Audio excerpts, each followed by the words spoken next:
Cuando el futuro veas incierto y el temor debilite tu confianza, recuerda que Dios está presente. Hola, saludos, augurios y felicitaciones a los que se han anotado en este curso, en esta experiencia de Lección Divina. Espero que sea muy grato para todos nosotros en este camino que haremos con la palabra de Dios en clave orante. Ustedes recibirán ya la programación de los temas que tenemos. Y quisiera empezar por una afirmación que es fundamental. Qué bonito, qué experiencia, qué evidencia de que el Espíritu Santo está actuando en la Iglesia, este redescubrimiento que estamos haciendo de la palabra de Dios. Parece contraste, ¿verdad?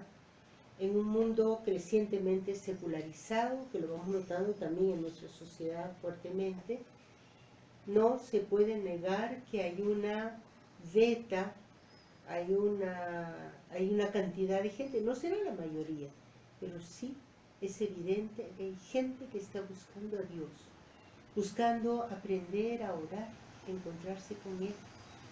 Y precisamente ustedes son esta gente, ¿no? Que quiere saber de la lección divina, que quiere saber cómo encontrarme de verdad con el Señor. Vayamos un poco al tema de la palabra de Dios. Miren, es un regalo del Concilio Vaticano II el que en la Iglesia Católica podamos tener la Biblia desde hace cosa de 50 años. Me refiero a todos los fieles, porque la Biblia nunca desapareció de la Iglesia, ¿no? Pero no estaba al alcance de todos, ¿no? Por lo menos no en versiones en castellano para nosotros, no con tanta facilidad, con tanta cercanía. Este regalo nos viene desde el documento llamado Dei Verbum, la palabra de Dios, que lanzó esto de que todos los fieles deben tener libre acceso a la Escritura. ¿Y esto por qué? Porque precisamente cerca de los tiempos en que España y el Evangelio llegó a América Latina, en Europa se estaba realizando la llamada Reforma, que justo estamos este año conmemorando los 500 años. Son situaciones históricas que más o menos conocemos y que motivaron, digamos, este distanciamiento. Pero volvamos al hoy de la Iglesia. Este documento de Dei Verbum empieza con la afirmación Dios nos habla. Yo quisiera que lo tomemos como un acto de fe, porque lo es. Así como decimos, Dios ha creado y sigue creando el mundo. Dios nos habló por los profetas, por Jesucristo, pero sigue hablando también ahora.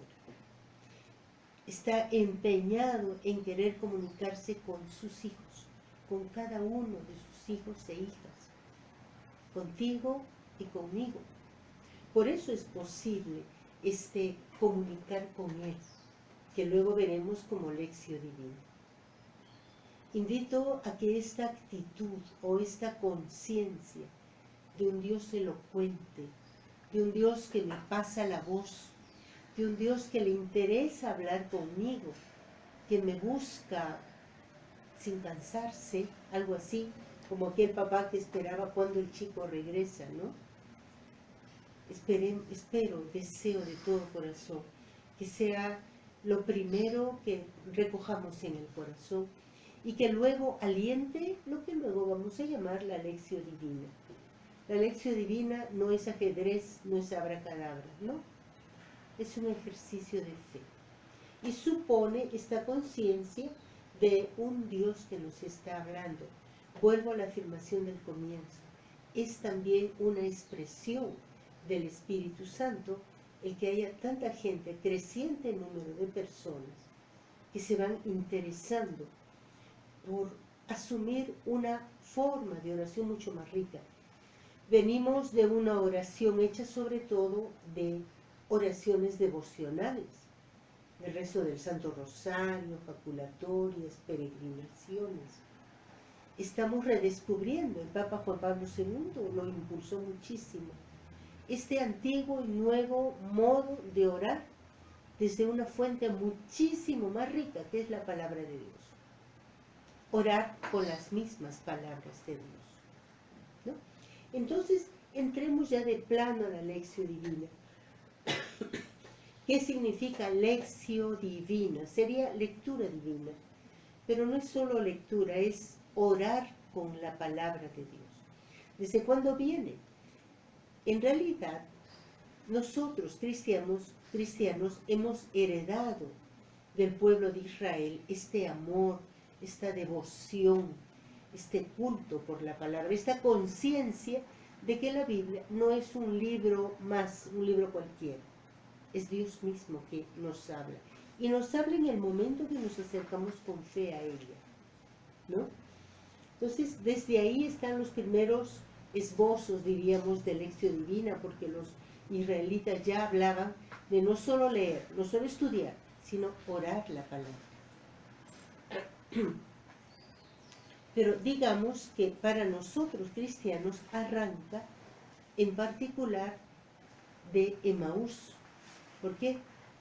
Porque ahí sabemos todos, conocemos este pasaje, Jesús mismo se pasa toda la tarde con aquellos discípulos que permanecen ciegos, digamos, ante el acontecimiento de la Pascua. Les revisa, les repasa toda la escritura en todas sus partes, desde Moisés, los profetas, los salmos, para que descubran cómo todo ya hablaba del Señor, todo hablaba de la Pascua. Cuando luego se les abrirán los corazones en la fracción del pan, ellos comentarán, ¿no sentíamos arder el corazón? Este arder el corazón porque es el Señor que me habló, que me iluminó, que me abrió los ojos. Esta es una síntesis de la lección divina. Y es un poco lo que quisiéramos vivir cada uno de nosotros. Pero sigo adelante en la historia de la Iglesia. Los primeros siglos de la Iglesia,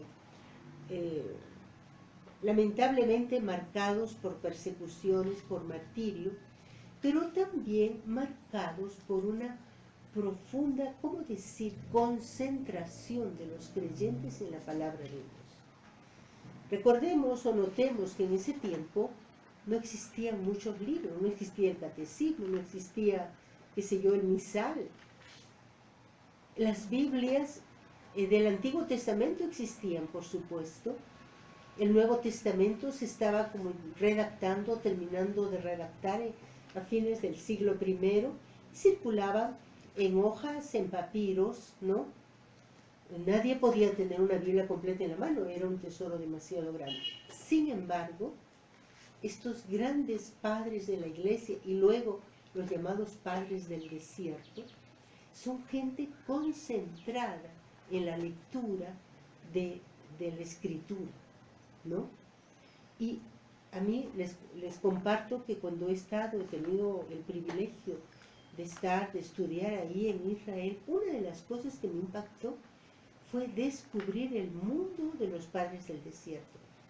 Gente cautivada por la palabra de Dios, dedicada todo el tiempo a meditarla.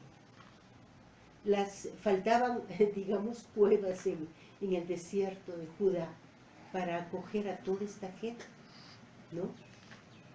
Además de estos padres del desierto que se pasaban la semana entera rumiando, decían ellos, el texto que el abate les había comunicado el día domingo, están los padres de la Iglesia. Pensemos en San Agustín, en San Jerónimo, el gran biblista, San Atanasio. Ellos, cuando hablan, cuando enseñan y tenemos sus libros, hacen como un trenzado, un entretejido de textos bíblicos. Casi no hacen citas, porque la gente en ese tiempo, a pesar de no tener Biblias, tenían, como decir, una cultura bíblica muy rica. Ya saben que este pasaje es del profeta Isaías o es del Evangelio de Juan, y a partir de todo esto es que se va educando en la fe a los primeros cristianos. Cristianos educados con una solidez tal que les permitió afrontar las persecuciones y el martirio, ¿no? Son los tiempos muy ricos de la Iglesia. en la transmisión de la fe. Digamos, a partir de la palabra de Dios y a partir de la catequesis con el catecumenado, lo que ahora llamamos iniciación cristiana. Lamentablemente, a partir del siglo IV se fue perdiendo, porque ya las conversiones fueron, digamos, muy numerosas, casi masivas. Se fue perdiendo este culto, este acercamiento a la palabra. Y la lección divina, ¿no?, fue quedando casi como tesoro escondido en los monasterios. Ya no era lo común del pueblo de Dios, de las pequeñas comunidades cristianas.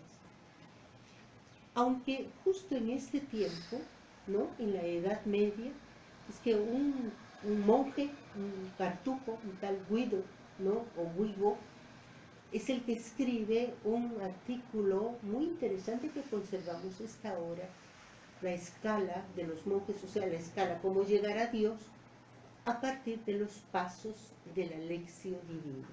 Y él es el primero que empieza a hablar de pasos. Veremos luego estos pasos, ¿no?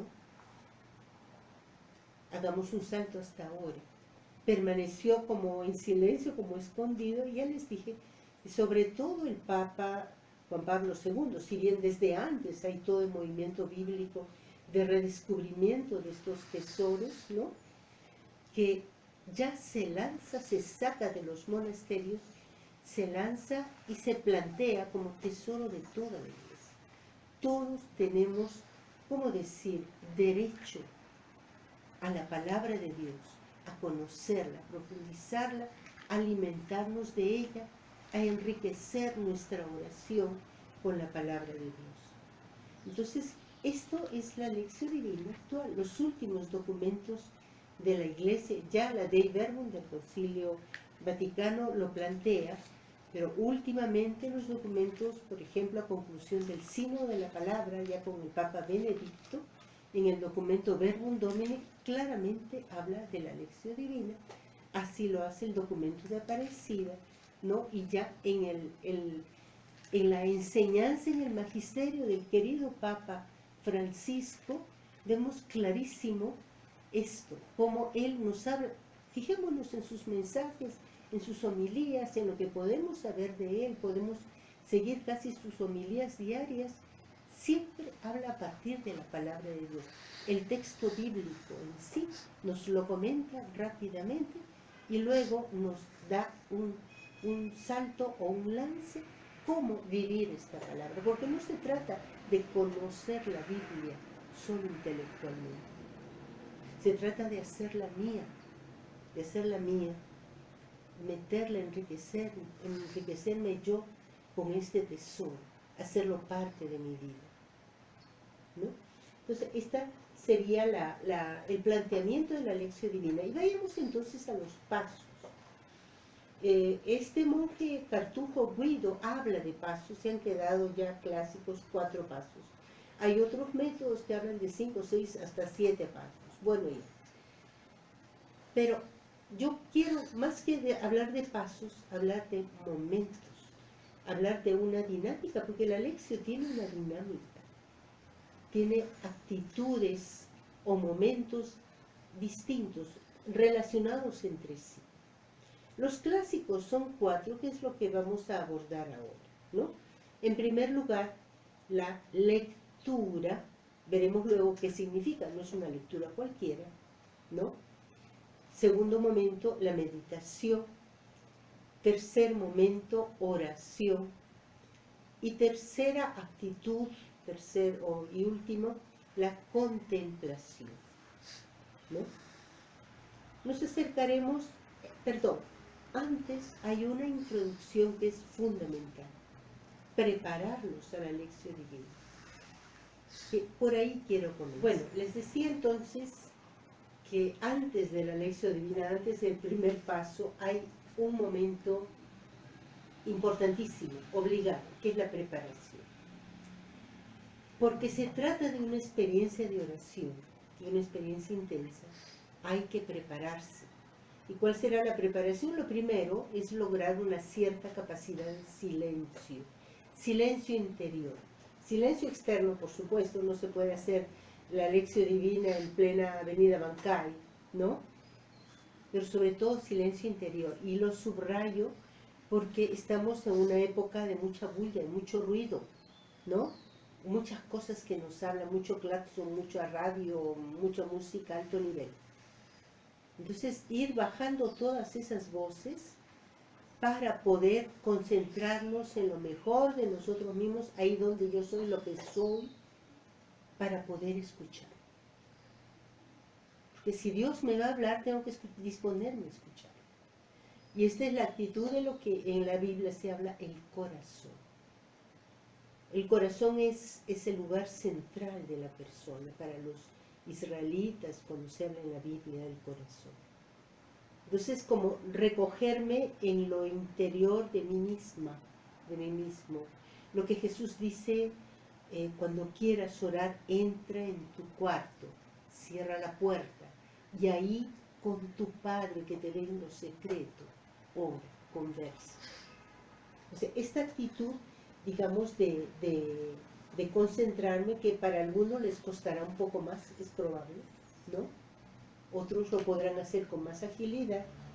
Y luego la invocación al Espíritu Santo. La conciencia de que la Biblia es obra de Dios, ¿verdad? El Espíritu Santo lo inspira. Ya, también, el que este libro sea, digamos, Dios que me habla hoy a mí, también es obra del Espíritu Santo. Entonces necesitamos absolutamente que el Espíritu Santo esté ahora. Ciertamente Él tiene ganas de venir a nosotros, pero somos nosotros que tenemos que tomar conciencia de que lo necesitamos, de que es cosa suya, de que nos ponemos en sus manos. Pero cada cual invoque al Espíritu Santo como guste.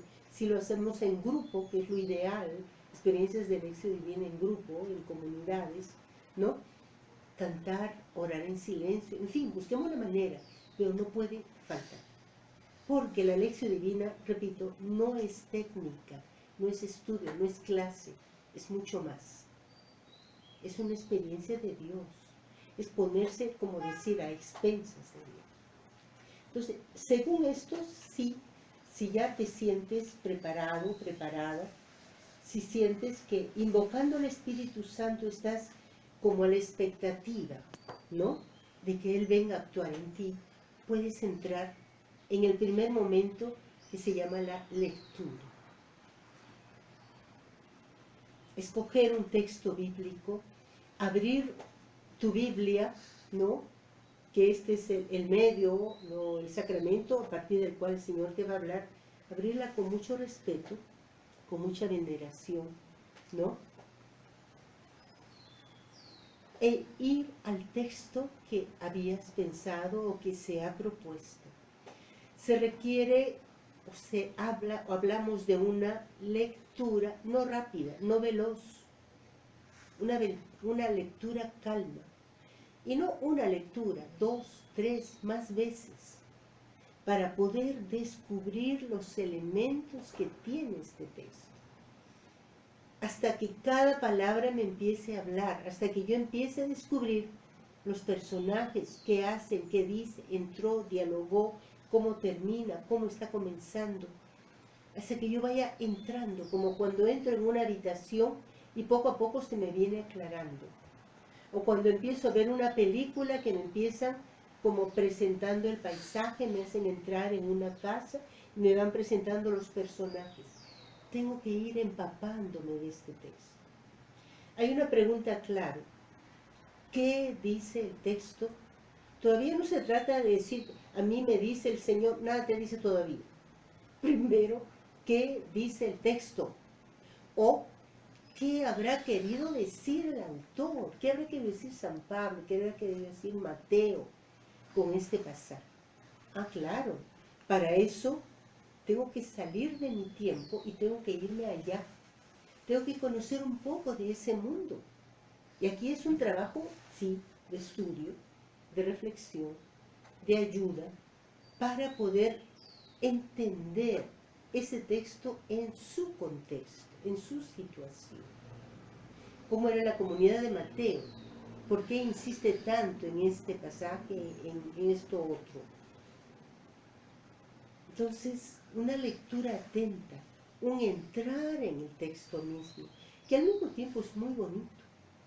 Bueno, a mí me parece súper interesante, ¿no? Ayudarnos, no sé, las notas de una buena Biblia, yo digo buena Biblia, ¿no? Que te dé elementos, que te sugiera, que te ayude a contextualizar. Esto del contexto, permítanme subrayarlo. ¿Dónde se ubica? Siempre la Biblia tiene un antes y un después. Este pasaje tiene un antes y un después. ¿De qué habló antes? ¿De qué habla después? ¿Qué partes tiene este pasaje? ¿Cómo introduce el autor? ¿Cómo presenta el meollo del pasaje? ¿Cómo concluye? Si es que concluye, a veces no concluye, lo dejo en suspenso. Ya, familiarizarme con el texto, ¿no? Repito, algunas ayudas, algunos comentarios pueden servir, pero tampoco no se trata de ponerte a leer 20 páginas. Una introducción suficiente que te permita como hacerte cargo del texto, familiarizarte con él, comerte el texto, ¿no? ¿Hasta cuándo? Hasta cuando sientas que hay algunas de estas palabras, de estos mensajes que te empiezan a tocar el corazón. Entonces, quiere decir que es tiempo de pasar al segundo momento, que es el momento ya de la meditación. Pero no hay buena meditación si no hay un buen acercamiento al texto en sí mismo. No hay que quemar etapas. El primer momento es de reflexión, de estudio o de escucha del texto, de atención a sus detalles. Y al mismo tiempo es importante poner el corazón. ¿Qué cosa me empieza a tocar el corazón? Repito, no es un estudio frío. Es estudio. Supone atención, supone conocer datos de ese tiempo. Pero no es un estudio frío. Es un estudio que ya me empieza a tocar el corazón. Vamos a aplicarlo. Y les sugiero de tomar como referente en estos encuentros de lección divina la parábola del buen sembrador. Miren, estamos grabando esto, estamos hacia fines de julio. El domingo pasado la liturgia nos presentó esta preciosa parábola. Algunos dirán, ya me la sé, ya, aprende. Los textos de la Biblia son cada vez nuevos. No son una película que ya me sé la final. Cada vez tiene un mensaje nuevo. Y a mí me parece que es muy sugestivo como para aplicar los pasos de la lección divina. No vamos a leer todo el texto. Les invito a tomar sus Biblias, quizás después de seguir este video, leer el texto de Mateo 13, capítulo 13, desde el verso 1 hasta el verso 23. Esta era la lectura propuesta, la liturgia del domingo pasado. Les doy algunas pistas, precisamente de lectura, ¿no? Estamos entrando en el capítulo 13 de Mateo, y Mateo tiene 5 grandes, bloques de mensajes de Jesús, y este es uno de ellos. Este es el discurso de las parábolas, o discurso del reino. Estamos entrando en el discurso del reino, ¿no? Entonces, esto es importante saberlo. Jesús hablaba del reino de Dios. Entonces, este es nuclear para Mateo. Pero al mismo tiempo, les invito a que lean, inmediatamente antes está este pasaje, ¿quiénes son mi madre y mis hermanos? El que cumple la voluntad de mi Padre, el que está en los cielos. Y que luego en Lucas se dice el que escucha la palabra de Dios, ¿no? Entonces viene ya la introducción a este capítulo 13, que tiene una introducción preciosa, nada menos muy ecológica. Imaginemos a Jesús paseando en la orilla con cantidad de gente que le viene encima, ¿no? Entonces él se sube a una barca, que luego sabremos que es la barca de Pedro, sentado en la barca. Por supuesto que el lago de Genesaret no es como nuestro Pacífico, con un oleaje tan fuerte. Desde la calma de la barca, la gente sentada en la orilla, qué cosa más bonita, ¿no? y Jesús que les habla del reino. Y empieza sus parábolas. Atención al género literario parábola. Desde el Antiguo Testamento existen las parábolas. Como las narraciones, no sé si habrá sido la experiencia de ustedes, mi abuelita contaba muchos cuentos, muchas historias con su mensaje, ¿no? Los pueblos antiguos, como nuestro pueblo, los orientales, contaban muchas de estas narraciones. Pero hay que reconocer en la literatura universal que el maestro de parábolas es Jesús de Nazaret. Tiene parábolas estupendas que no encontramos en el Antiguo Testamento, tan bonitas. Una de ellas es esta parábola. Y son estupendas precisamente porque toma lo más simple, lo que todo el mundo sabe. Un sembrador sembrando en un ambiente campesino, todos lo sabían. Y entonces de ahí saca toda una enseñanza. Deja a la gente, capta toda la atención y luego deja a la gente para que aplique a su vida, ¿no? Algunos datos. Fijémonos en los personajes, fíjense en los personajes. Aquí hay un personaje central, un sembrador. ¿Cómo es este sembrador? ¿Tú hubieras sembrado como él? ¿Hubieras sembrado que no importa que caiga por el camino, por el pedregal? Un sembrador un poco especial, ¿no? Oye, así es Dios, nos está diciendo Jesús. A ver, reflexionemos sobre eso. Y otro tema, la semilla. Oye, una semilla recontra buena, que incluso entre el pedregal, entre la hierba mala, prende.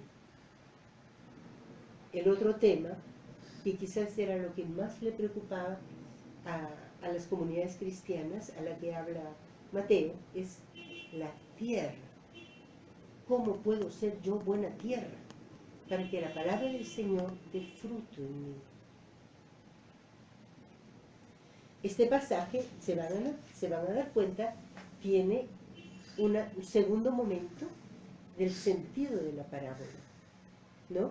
Jesús, en primer lugar, hace notar, esto aparece desde el Antiguo Testamento y Jesús también lo dice, el misterio de la libertad humana que acepta o no acepta la palabra de Dios. Dios nunca nos obliga, nos lo plantea, pero claro, le duele que no aceptemos. Y luego hay una tercera parte que dicen los exegetas que probablemente es una creación, digamos, de Mateo o de la comunidad cristiana. Y empieza a decir, ya, la tierra de pedregal es tal cosa, la tierra de mala hierba es tal otra cosa. Esa aplicación Jesús no la solía hacer, pero está en el Evangelio. Probablemente la comunidad cristiana sí se lo hacía, se lo decía. Lo más bonito es esta como una letanía que se repite. El terreno pedregoso es como aquel que escucha la palabra, pero finalmente llega el terreno bueno, el que escucha la palabra y dio fruto. Entonces, esta es la clave, ¿no? Es una de las claves. El que escucha la palabra de manera que pueda dar fruto, ¿no? Les invito a leer, a releer, leer varias veces esta parábola, como les digo, y en actitud de lectura. Lean con atención las notas de su Biblia. Fíjense las partes, los momentos. Fíjense las palabras que se repiten. Que sea ya empezando una experiencia de oración. Que el Espíritu Santo les acompañe en ello. Que María, nuestra Madre, que era experta en guardar en el corazón las cosas buenas de Jesús, pues nos enseñe. Muy bien, augurios y bendiciones.